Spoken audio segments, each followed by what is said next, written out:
L'avènement du hip-hop et son influence sur la culture populaire est incroyable. Le hip-hop est partout. Et le fait que le premier directeur artistique de la plus grande maison de luxe vienne de cette culture nous donne une ouverture sur le futur. Virgil Abloh a été ces 5 dernières années cette tête de proue ouvrant des mondes parallèles tels Queen Mallory dans Sliders, connectant l'univers du skate, du rap underground, des marques de luxe et mettant le streetwear sur un piédestal. Sa récente mort nous laisse un héritage incommensurable et un blueprint à suivre à la lettre afin de réussir en restant soi-même, en restant unique. Voici les 3 H de Virgil Abloh.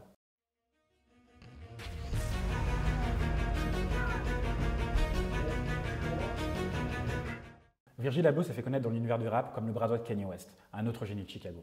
À eux seuls, ils ont permis à toute une génération de jeunes de quartier de croire qu'il était possible d'atteindre des sommets dans le business en étant noir, geek, fan de rap, de mode, de jeux vidéo et de manga. Virgil parlait souvent de la loi des 3%. C'est ça. Ce qui rend Virgil unique, c'est sa formation d'architecte, comme on a pu le voir dans la vidéo précédente sur Naval, le specific knowledge. C'est ce qui vous distinguera.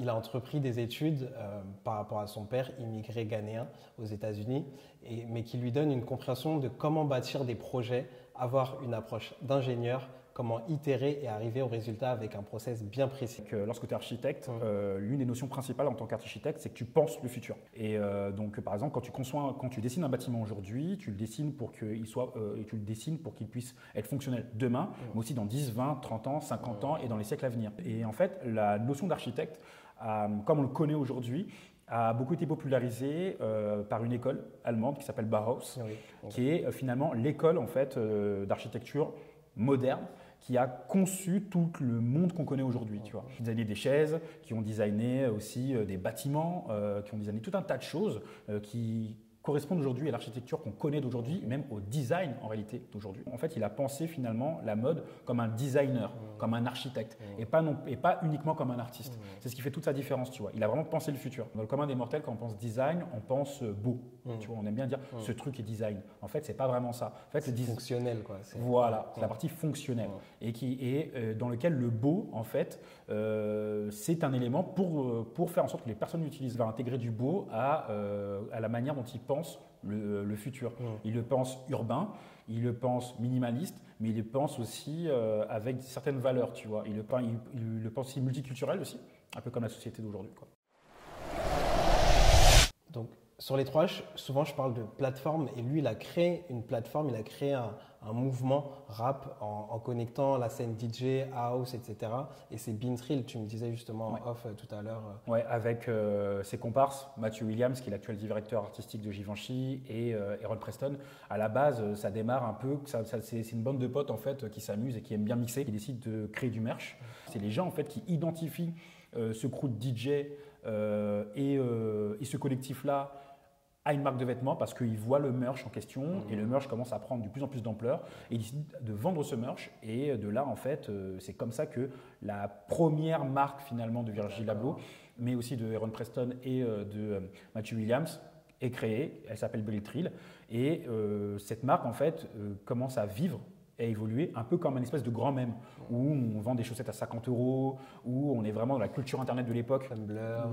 Voilà, Tumblr, Twitter, c'est les débuts des hashtags aussi. Le logo de Bintrill, c'était des gros hashtags de partout. Là, c'était parti d'un délire. Et c'est le marché réellement qui a créé cette marque. C'est pas les créateurs eux-mêmes, quoi. Donc d'où l'importance parfois de faire du test and learn et de laisser son audience finalement, son public décider de la pertinence ou non d'un produit. Donc, ce dont tu parles, ça permet à Virgil de connaître son client idéal mieux. Il le façonne avant d'entrer dans le cercle du luxe. Il va créer la demande avec des pièces de streetwear qui commencent à 200 $, en faisant porter ses créations par son réseau de people, créer une hype sur des pièces, des éditions toujours de plus en plus limitées. Et il va pouvoir évaluer la possibilité justement d'élargir un peu ce cercle en incorporant une nouvelle cible client. Et à chaque drop, l'attente elle est de plus en plus grande. Il y a un FOMO qui a son comble et qui l'assoit auprès de grands designers qui eux ont déjà cette assise, quoi. Et le luxe, autrefois réservé à une caste, devient l'apanage de toute une génération, à l'instar un peu d'un Suprême, etc. Je ne sais pas si tu veux rebondir peut-être dessus, sur ce mouvement un peu qui a réussi à intégrer les codes luxe. Clairement, en fait, ce qu'il faut savoir en plus, c'est que dans le début des années 2000, le luxe et la culture urbaine ne fait pas bon ménage. Et il y a eu une évolution progressive qui s'est opérée, entre autres aussi avec Marc Jacobs, qui était le directeur artistique de Louis Vuitton, qui est un gros féru de culture urbaine. Virgil a toujours eu la vision. Quand tu as comme mentor, entre guillemets, Kanye West, tu te dois d'avoir une vision. Tu vois, Kanye West, c'est un grand visionnaire, il traîne qu'avec des gens qui ont de la vision. Si tu n'as pas de vision, je ne veux pas aller plus loin. Virgil a toujours eu la vision, du coup, de monter une marque de luxe avec ses propres codes. Et une marque de luxe se définit comme telle par plusieurs éléments, dont le prix. Donc, si tu veux être une marque de luxe, et ben, du coup, il faut avoir les prix qui suivent avec, tout simplement. Okay. Donc, la méthode des 3H Hype Hack Hustle est un framework permettant de proposer un produit ou un service à une niche en partant de soi, en se différenciant dès le début avec un storytelling unique, ce que Virgile appelle la signature. Une fois cette première partie effectuée, vous allez créer une plateforme média pour faire parler de vous, mais surtout pour récolter des infos sur votre marché. Tester ce qui fonctionne moins. Ici, ça a été le réseau de Virgile, les soirées avec son crew, dont Lionel nous a parlé, les connexions avec les tastemakers, un peu les magazines, etc., Tumblr et Instagram. Une fois les infos du marché recueillies, vous savez exactement ce qu'il faut vendre, comment et à combien, et le hustle commence. Le hack vous permet d'investir ou d'avoir des levées de croissance pour que votre business croît et tourne de manière infinie. Et plus il va croître, moins vous aurez à investir. Virgile, après avoir testé toutes ces pratiques à une échelle moindre, aura accès à de grandes institutions comme Nike ou Louis Vuitton. Plutôt que de changer le game et de s'enfermer dans son château, il continue à plus grande échelle à développer les mêmes produits avec de meilleurs moyens, une meilleure maîtrise des coûts, de plus grandes équipes et peut engranger des recettes 10 fois plus grandes. Ce qu'on peut conclure déjà premièrement, c'est que Virgile a toujours eu une vision qui était très claire depuis le début. Donc il savait ce qu'il voulait faire, il savait où il voulait aller et surtout avec qui il voulait le faire. L'entourage aussi a énormément aidé auprès de Virgile. Des détracteurs pourraient dire que Virgile a bénéficié de l'aura de Kanye West et de son réseau. Non, en fait il a travaillé et c'est son travail qui l'a permis de rencontrer Kanye West, son travail qui l'a permis de se faire reconnaître parce que Virgile, contrairement à Kanye West, n'est pas quelqu'un qui fait du bruit, qui fait des frasques.